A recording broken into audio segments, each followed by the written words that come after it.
Assalamualaikum warahmatullahi wabarakatuh. Waalaikumsalam warahmatullahi wabarakatuh. Oke, selamat pagi anak-anak. Pagi. Bagaimana kabarnya hari ini? Alhamdulillah sehat semua. Baik, sebelum kita memulai pelajaran, alangkah baiknya kita berdoa dulu agar pembelajaran hari ini lancar. Mas Raffi, ketua kelas, silakan dipimpin berdoa. Oke, kita buka dulu sebelum mulai pelajaran. Pertama mulai. Sudah selesai. Oke, sekarang Ibu absen untuk siapa aja yang nggak masuk supaya Ibu tahu ya. Yang pertama itu ada Mbak Linda. Oke, Mbak Linda hadir. Terus kedua Mbak Anggi. Hadir. Oke, Mbak Bunga. Hadir. Hadir. Mbak Fariska. Hadir. Hadir. Oke, alhamdulillah hari ini sehat semua, hadir semua. Sebelum memulai pembelajaran hari ini, Ibu mau tanya satu hal. Di depan kelas kita kan ada taman. Nah, itu ada bunga-bunga yang bermekaran ya kan biasanya. Nah, itu Ibu sering lihat ada banyak kupu-kupu. Kalian ada yang lihat kupu-kupu nggak di taman depan? Ya. Nah, kupu-kupu bentuknya seperti ini kan, yang bagian kiri. Nah, kalau Ibu tunjuk yang bagian kanan itu apakah kupu-kupu juga atau tidak? Bukan. Kalau bukan kupu-kupu berarti apa? Peri. Peri. Wah, ada. Tahu peri ya ternyata ya. Nah, berhubungan dengan peri, hari ini materinya juga berhubungan dengan peri. Yaitu apa anak-anak? Teks fantasi. Sebelumnya, ada yang pernah dengar nggak teks fantasi itu apa? Kayak sebelumnya gitu. Itu yang imajinasi. Betul, yang imajinatif. Terus apa lagi? Khayalan, ya betul sekali. Jadi teks fantasi itu adalah cerita hasil khayalan atau imajinasi pengarangnya yang tidak terjadi di dunia nyata dan penuh dengan keajaiban. Jadi jika kalian ingin menulis sebuah cerita fantasi, itu kalian bebas mengekspresikan apapun yang ada di otak kalian yang bersifat khayalan yang kayaknya tuh nggak mungkin deh ada di dunia ini. Begitu ya anak-anak ya.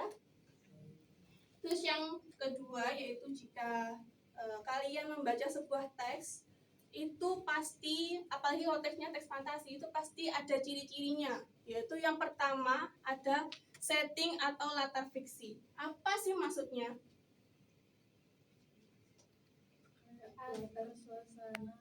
Iya, latar suasana tapi yang menunjukkan sesuatu hal yang magis atau imajinatif. Contohnya seperti kerajaan awan atau mungkin danau pelangi. Nah, itu kan yang nggak ada di dunia nyata.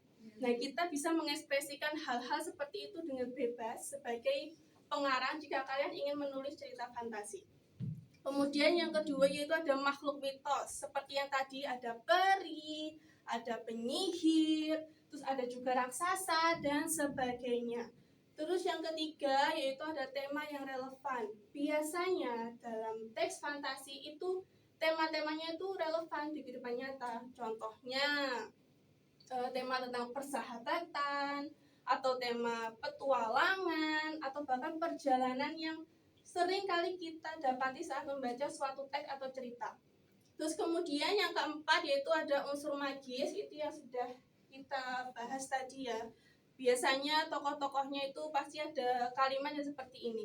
Penyihir itu mengeluarkan cahaya ungu yang berkilauan. Nah, itu kan magis yang nggak ada di dunia nyata. Nah, itu termasuk ke dalam unsur magis.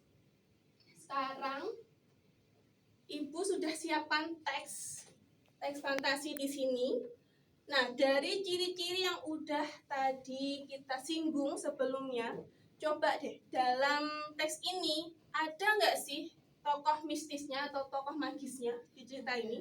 Siapa yang bisa menjawab? Angkat tangan dulu. Tokoh magis ya. Oke, Mbak Erlita apa? Putri hujan. Putri hujan, bagus sekali. Terus apa lagi? Siapa lagi yang bisa menjawab? Angkat tangan dulu, ayo. Siapa? Naga pelangi itu termasuk enggak? Naga pelangi. Ya. Oke, termasuk naga pelangi. Terus burung awan itu termasuk enggak burung awan? Oke, termasuk. Terus Kesatria Pelangi. Oke, bagus. Kalian berarti udah paham ya bagaimana ciri-cirinya yang ada di teks ini. Berarti tes ini tuh menunjukkan teks fantasi atau bukan? Ya. Iya, oke bagus.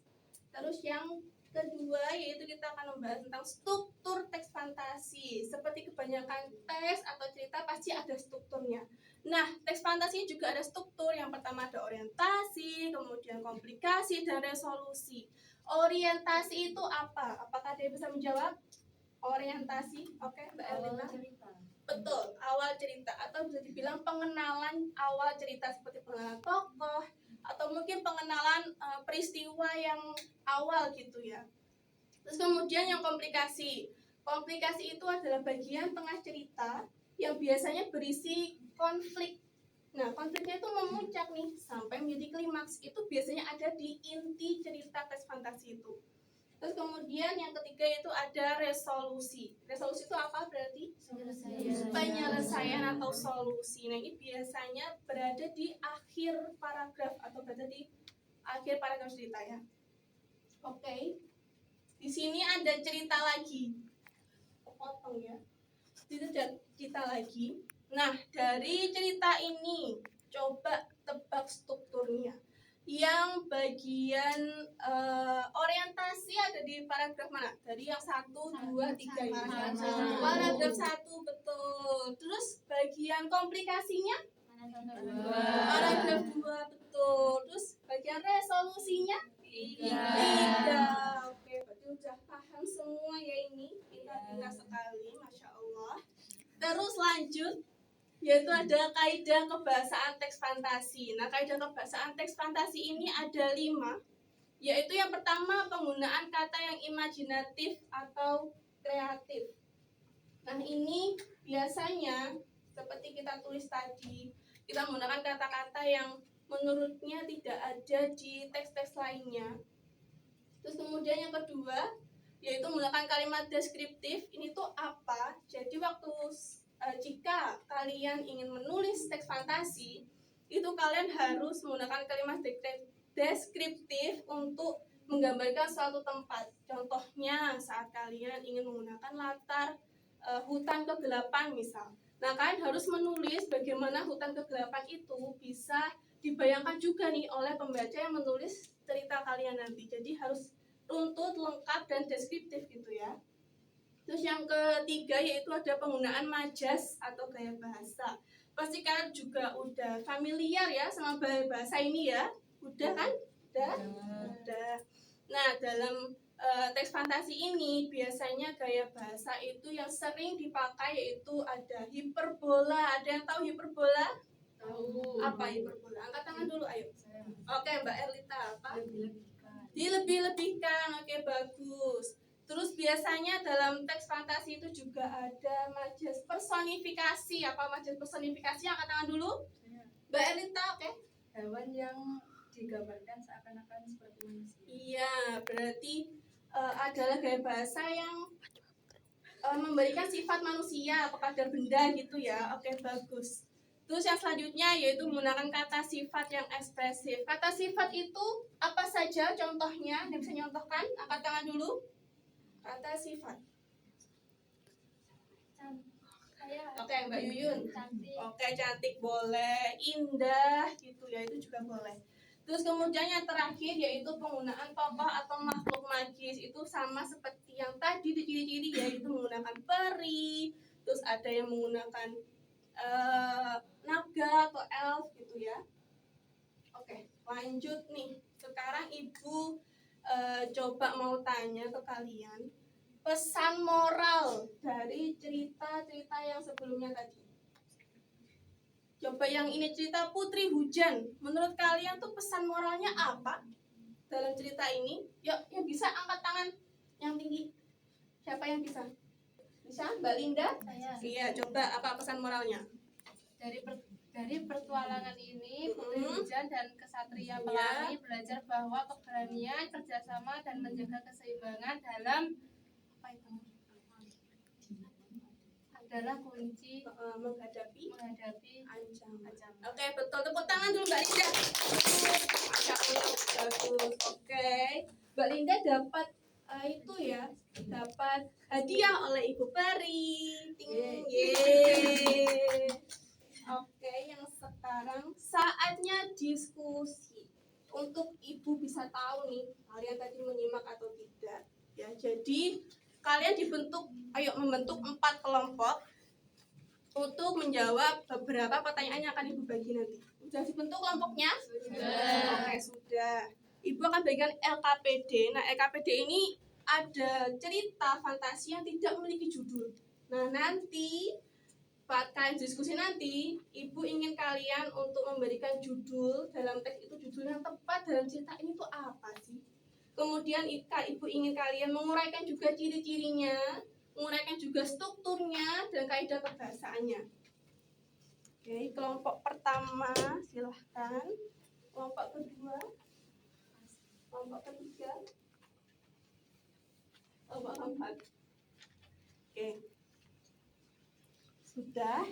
Ibu beri waktu kira-kira 10 menit cukup atau enggak jawab pertanyaannya? Cukup. Oke, cukup. Sekarang silakan dijawab dulu ya, Ibu tunggu 10 menit. Silakan. Oke, sudah selesai? Sudah. Oke, silakan salah satu tolong dikumpulkan ke depan ya. Salah satu aja. Iya.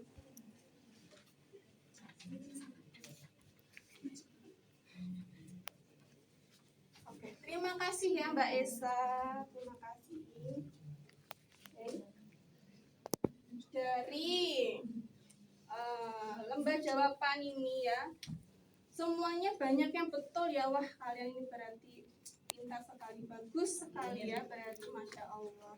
Oke, tahan dulu sih. Oke, yang selanjutnya karena kita udah mempelajari teks fantasi ini, menurut kalian kan ada rencana buat tulis teks fantasi nggak? Ada. Oke. Nah, sebelum kita menyelesaikan kelas hari ini, Bu mau tanya satu kali lagi deh, tanya ya. Coba apa saja sih yang ada di dalam sebuah teks untuk bisa dikatakan bahwa oh itu tuh teks fantasi? Apa? Ada yang bisa jawab? Angkat tangan. Oke, Mbak Linda, apa coba? Dalam teks fantasi itu ada latar imajinasi, tokoh magis, memiliki alur petualangan dan menggunakan bahasa imajinasi. Oke, betul sekali. Tepuk tangan dulu Mbak Linda. Jadi itu ya supaya kita bisa tahu nih sebuah teks itu, oh ini tuh teks fantasi karena ada ini. Begitu ya? Oke. Nah, karena pembelajaran hari ini sudah selesai nih, alhamdulillahnya.